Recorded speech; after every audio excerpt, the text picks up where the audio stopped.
Movie fan മീഡിയയുടെ പുതിയൊരു വീഡിയോയിലേക്ക് സ്വാഗതം.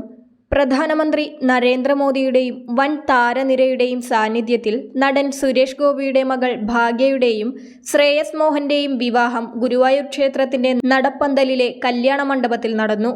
വധൂവരന്മാർക്ക് പ്രധാനമന്ത്രി തന്റെ ആശംസ അറിയിച്ചു. ഇരുവർക്കുമുള്ള വിവാഹഹാരം നൽകിയതും നരേന്ദ്രമോദിയാണ്. മമ്മൂട്ടി, മോഹൻലാൽ, ജയറാം, ദിലീപ്, ഖുശ്ബു എന്നിവർ അടക്കമുള്ള താരങ്ങളും സിനിമാ രംഗത്തെ പ്രമുഖരും ചടങ്ങിനെത്തിയിരുന്നു.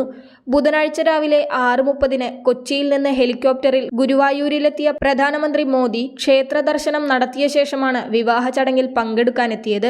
ഗുരുവായൂർ ശ്രീകൃഷ്ണ കോളേജ് ഹെലിപ്പാഡിലിറങ്ങിയ പ്രധാനമന്ത്രിയെ ജില്ലാ ഭരണകൂടവും BJP നേതാക്കളും ചേർന്ന് സ്വീകരിച്ചു.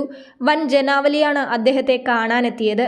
കിഴക്കേ നടവഴി ക്ഷേത്രത്തിലേക്ക് കയറിയ അദ്ദേഹം വിശേഷാൽ പൂജകളിൽ പങ്കെടുത്തു. സിനിമാ താരങ്ങൾക്കും രാഷ്ട്രീയ പ്രമുഖർക്കുമായി കൊച്ചിയിൽ വിവാഹ സൽക്കാരം നടത്തും. ബന്ധുക്കൾ, നാട്ടുകാർ, സുഹൃത്തുക്കൾ തുടങ്ങിയവർക്കായി 20-ന് തിരുവനന്തപുരത്ത് റിസപ്ഷൻ നടക്കും. തിരുവനന്തപുരം ആസ്ഥാനമാക്കി ബിസിനസ് നടത്തുന്ന മോഹന്റെയും ശ്രീദേവി മോഹന്റെയും മകനാണ് വരൻ ശ്രേയസ് മോഹൻ.